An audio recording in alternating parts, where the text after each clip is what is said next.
Assalamualaikum warahmatullahi wabarakatuh. Nama saya Masratu Abadia dari BAD semester 6 Institut Agama Islam Negeri Kudus.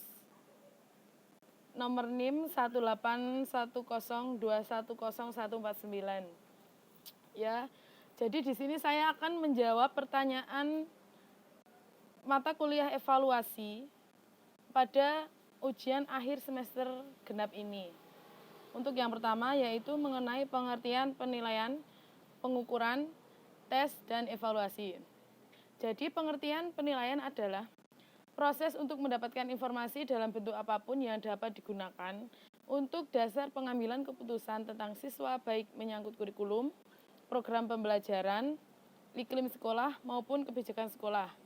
Juga dapat diartikan sebagai proses pengukuran dan non-pengukuran untuk memperoleh data karakteristik peserta didik dengan aturan tertentu.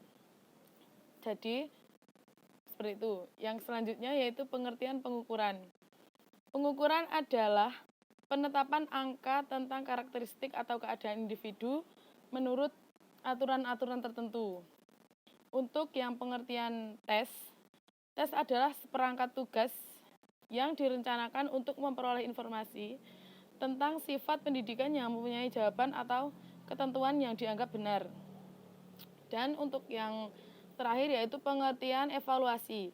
Evaluasi adalah kegiatan yang terencana untuk mengetahui keadaan suatu objek dengan menggunakan instrumen dan hasilnya dibandingkan dengan tolak ukur untuk memperoleh kesimpulan.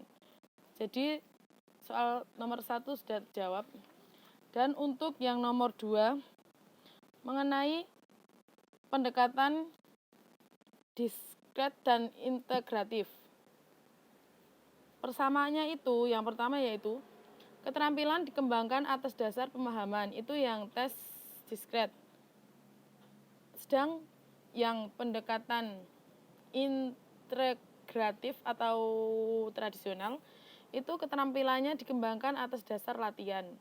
Untuk yang kedua, hadiah untuk perilaku baik adalah kepuasan diri, itu bagi yang pendekatan diskret. Sedangkan untuk yang pendekatan integratif adalah untuk perilaku baik hadiahnya yaitu berupa pujian atau nilai. Ya.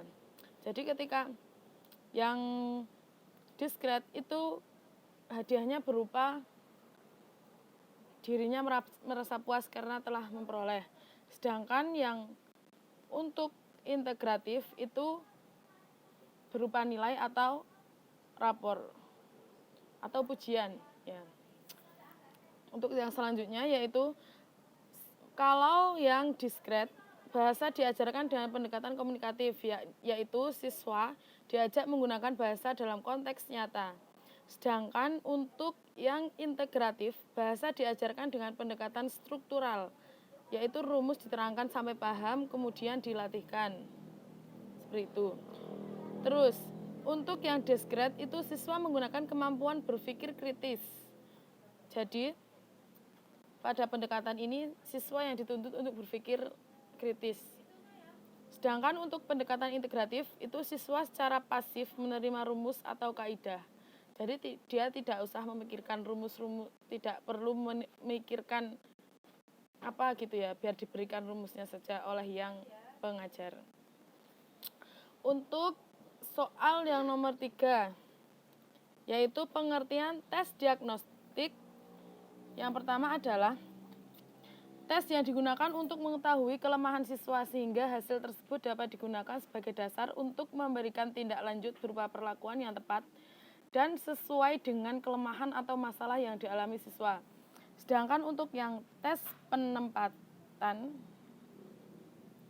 adalah tes yang digunakan untuk menempatkan siswa dalam situasi belajar mengajar yang tepat yang sesuai dengan tingkat kemampuan lain yang dimilikinya.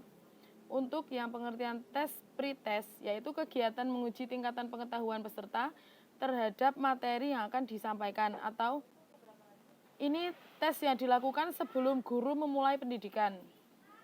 Pre, jadi sebelum. Terus yang selanjutnya pengertian post-test yaitu tes yang dilaksanakan setelah proses pembelajaran selesai atau bentuk evaluasi akhir dari sebuah pembelajaran. Jadi setelah, kalau post-test itu setelah dilaksanakan. Nah, untuk yang soal nomor 3 sudah terjawab. Selanjutnya yaitu nomor 4. Unsur yang menjadi patokan dalam penilaian. Itu ada 3. Yang pertama, unsur kognitif, yang kedua afektif, dan yang ketiga adalah psikomotoris. Kognitif itu adalah aspek yang berhubungan dengan kegiatan mental atau otak. Jadi berhubungan dengan berpikir, bagaimana dia berpikir, yang digunakan adalah kemampuan otaknya. Terus untuk yang kedua yaitu afektif, itu melalui sikap. Bagaimana dia bersikap, bagaimana dia bertindak, seperti itu. Untuk yang ketiga yaitu aspek psikomotoris. Psikomotoris itu aspek yang berhubungan dengan skill atau kemampuan bertindak. Jadi kemampuannya bertindak itu seperti apa? Ya, di situ nanti sangat mempengaruhi nilai. Untuk yang selanjutnya yaitu nomor 5, tujuan membaca dan tes membaca dan menulis. Tentu sudah sangat jelas sekali ya. Tujuannya itu agar para siswa dapat mengerti maksud yang terkandung dalam bacaan, sehingga dapat memahami isi bacaan dengan baik dan benar, serta memperoleh informasi, mencakup isi, dan memahami makna bacaan. Jadi ketika kita menulis atau dikasih tes bacaan, dapat menjawab dengan baik dan benar, itu maksudnya kita dapat memahami apa yang kita baca dan apa yang kita tulis dengan benar. Seperti itu. Untuk yang soal nomor 6, untuk contoh yang kosakata ya. Contoh yang kosakata itu contohnya seperti ini, misal kosakata yang pertama, misalnya di kelas, terus digunakan untuk duduk, berjumlah banyak. Apakah itu? Nah, terus jawabannya bisa dengan, kita kan mengira-ngira kalau di kelas itu yang barangnya banyak, digunakan untuk duduk, ada di dalam kelas, itu apa? Ya, berarti kan sudah jelas jawabannya. Jawabannya adalah kursi, ya, seperti itu. Untuk yang tata bahasa. Tata bahasa, oh maaf, tadi yang, ya benar ding. Yang tata bahasa itu menyusun kalimat yang tidak beraturan menjadi kalimat yang benar. Contoh,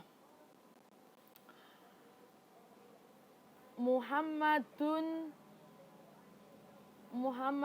yaqra'ul Qur'ana fil masjid. Kalimat aslinya seperti itu, tapi dibolak-balik.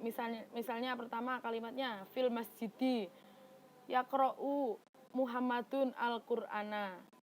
Terus soalnya rotib al-kalimah ataliyah min jumlah mutamasikah, seperti itu. Itu kalau menggunakan bahasa Arab. Tapi kalau bahasa Indonesia misalnya Muhammad membaca Al-Qur'an di masjid. Itu kan kata aslinya, tapi menggunakan tata bahasa itu soalnya seperti kalimat Al-Qur'an dulu yang didahulukan. Al-Qur'an Muhammad membaca di kelas. Nah, terus siswa diminta untuk coba bagaimanakah urutan kalimat yang benar di bawah ini, seperti itu. Ya, mungkin alhamdulillah 6 soal telah kita lewati ya. Jadi seperti itu. Untuk ya jika ada salahnya, saya mohon maaf yang besar-besarnya. Nanti bisa dibuka lagi materinya. Sekian dari saya. Wassalamualaikum warahmatullahi wabarakatuh.